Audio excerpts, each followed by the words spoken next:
ಭಾರತ ಪಾಕ್ ನಡುವೆ ಯುದ್ಧ ಸನ್ನಿವೇಶ ನಿರ್ಮಾಣವಾಗಿದೆ. ಪಾಕಿಸ್ತಾನದ ದಾಳಿ ಬೆನ್ನಲ್ಲೇ ಭಾರತವು ಕೂಡ ಹೈ ಅಲರ್ಟ್ ಆಗಿದೆ. ಈ ಮೂಲಕವಾಗಿ ಪ್ರತಿಕಾರಕ್ಕಿಳಿದಿದೆ ಭಾರತೀಯ ವಾಯುಪಡೆ. ಕ್ಷಿಪಣಿಗಳನ್ನ ಮತ್ತೆ ನಮ್ಮ ಕಡೆಯಿಂದಲೂ ಕೂಡ ಪ್ರಯೋಗಿಸುವಂತಹ ಕೆಲಸ ಆಗಿದೆ. ಪಾಕಿಸ್ತಾನದತ್ತ ಈಗಾಗಲೇ ಭಾರತದ ಫೈಟರ್ ಜೆಟ್ ಗಳನ್ನ ನುಗ್ಗಿಸಲಾಗಿದೆ. ಪಾಕಿಸ್ತಾನದ ಕಡೆ ಕ್ಷಿಪಣಿಯನ್ನ ಉಡಾಯಿಸಿದೆ ಭಾರತ. ಪಾಕಿಸ್ತಾನ ನಿನ್ನೆ ರಾತ್ರಿ ಮಾಡಿದಂತಹ ಕೆಲಸಕ್ಕೆ ರಿವರ್ಸ್ ಆಗಿ ಭಾರತ ಕೊಟ್ಟಿದೆ ತಿರುಗೇಟನ್ನ. ಅದರ ಬೆನ್ನಲ್ಲೇ ಮತ್ತೆ 8 ಗಂಟೆ 15 ನಿಮಿಷದ ಆಸುಪಾಸ್ನಲ್ಲಿ ಮತ್ತೆ ಮಿಸೈಲ್ಗಳನ್ನ ಡ್ರೋನ್ಗಳನ್ನ ತೂರಿ ಬಿಟ್ಟಂತಹ ಪಾಕಿಸ್ತಾನಕ್ಕೆ ಮತ್ತೆ ಅವುಗಳನ್ನ ನಿಷ್ಕ್ರಿಯಗೊಳಿಸುವ ಮೂಲಕ ಅಲ್ಲಿಯೇ ಅದನ್ನ ಉಡಾಯಿಸುವ ಮೂಲಕವಾಗಿ ದಿಟ್ಟ ಉತ್ತರವನ್ನ ಭಾರತ ಕೊಟ್ಟಿದೆ. ಇದರ ಬೆನ್ನಲ್ಲೇ ಮತ್ತೆ ಭಾರತ ಪಾಕಿಸ್ತಾನಕ್ಕೆ ಮುಟ್ಟಿ ನೋಡ್ಕೊಳ್ಳೋ ಹಾಗೆ ಸನ್ನಿವೇಶವನ್ನ ಸೃಷ್ಟಿ ಮಾಡಲಿಕ್ಕೆ ಮುಂದಾಗಿದೆ. ಫೈಟರ್ ಜೆಟ್ ಅನ್ನ ಬಿಟ್ಟಿದೆ ಈಗ ಭಾರತ.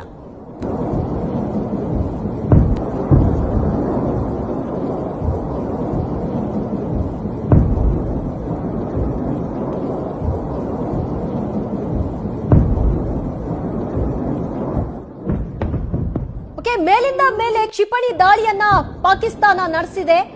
ಜಮ್ಮುವಿನ ಏರ್ಪೋರ್ಟ್ ಇರಬಹುದು, ಇತರೆಡೆಗಳಲ್ಲಿ ರಾಜಸ್ಥಾನ ಮತ್ತೊಂದು ಕಡೆಗಳಲ್ಲಿ ಭಾರಿ ಪ್ರಮಾಣದ ಡ್ರೋನ್ ಅನ್ನ ದಾಳಿ ನಡೆಸಿದೆ.